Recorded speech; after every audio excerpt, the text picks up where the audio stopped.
Assalamualaikum warahmatullahi wabarakatuh.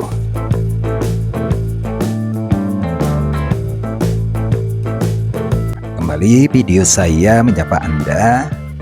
Tentunya seperti biasa video saya akan berbicara tentang kehidupan dan seputar permasalahan pensiunan.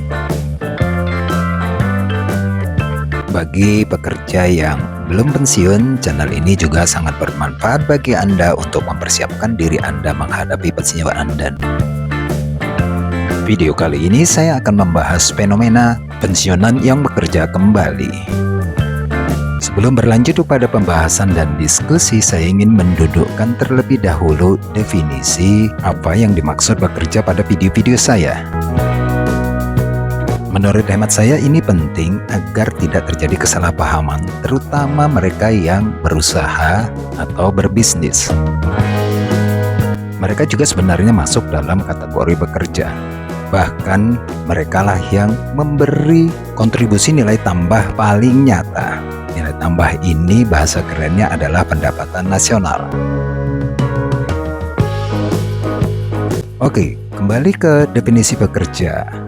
Dalam video-video saya yang dimaksud dengan bekerja adalah mereka yang bekerja secara formal. Dalam arti berproduksi untuk memperoleh pembayaran dalam bentuk gaji.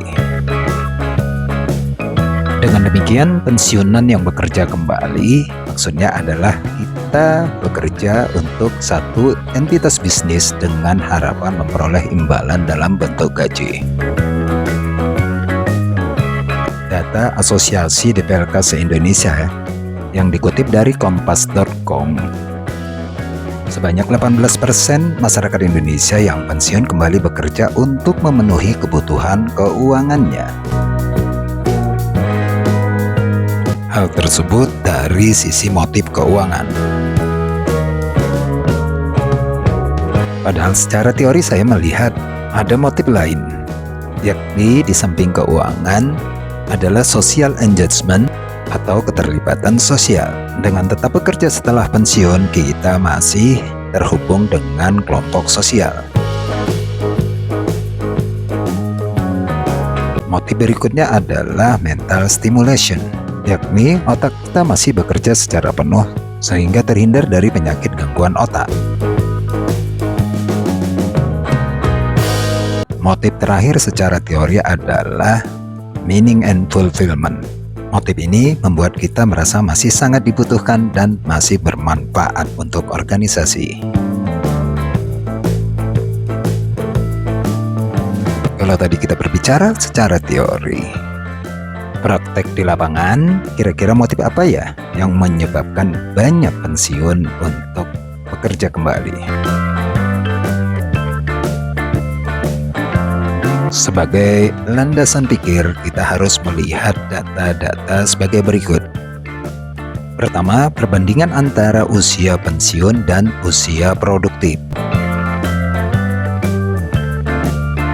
Usia pensiun sesuai BPJS Tenaga Kerja adalah 58 tahun, di BUMN 56 tahun, bahkan di beberapa perusahaan 55 tahun. Dibanding usia produktif yang menurut BPS adalah 64 tahun atau sesuai dengan umur produktif menurut ILO. Berikutnya adalah membandingkan usia pensiun dengan angka harapan hidup orang Indonesia yang sudah mencapai 72 tahun. Kita melihat masih terjadi gap yang cukup besar. Demikian tidaklah mengherankan jika banyak pensiun yang mencari pekerjaan kembali. Di saat rekan-rekan kerja mereka sedang menikmati masa pensiunnya, apakah mereka sedang traveling ke lokasi-lokasi wisata favorit? Atau juga menikmati suasana pagi yang indah di pedesaan? Sementara mereka yang bekerja kembali masih dengan rutinitasnya yang sudah dilakukan puluhan tahun. Lalu, apa yang mendorong mereka tetap bekerja? Pada prakteknya di lapangan kami melihat beberapa alasan mengapa mereka memilih untuk bekerja kembali. Yang pertama dan paling utama, konform juga dengan teori, yakni masalah keuangan. Data PDPLK, 73% pensiunan di Indonesia keuangannya bergantung pada orang lain.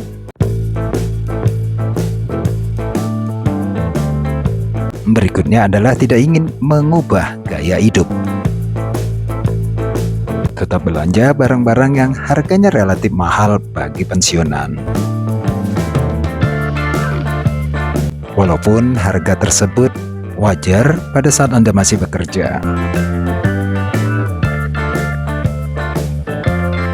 Karena itu tetap bekerja akan membantu keuangan Anda dalam konsumsi barang yang Anda inginkan.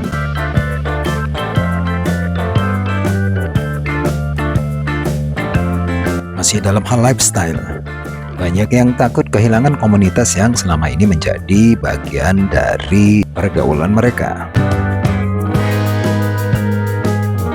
Atau dengan kata lain, berat untuk mencari komunitas yang baru. Karena memang tidak gampang untuk berpindah lingkungan, apalagi sudah merasa banyak kesesuaian. Dengan tetap bekerja, mereka akan tetap dalam komunitas yang sama. Meninggalkan olahraga yang sudah lama kita geluti dan pindah ke olahraga yang baru juga bukan hal yang mudah. Selanjutnya, motif yang ketiga adalah motif pengabdian. Biasanya mereka-mereka yang bekerja dengan motif ini adalah bekerja kembali di perusahaan tempat mereka bekerja sebelumnya, atau juga di perusahaan anak atau perusahaan-perusahaan lain yang terkait dengan perusahaan tersebut. Mereka merasa telah dibesarkan perusahaan itu. Gaji atau bayaran bagi mereka bukanlah hal utama.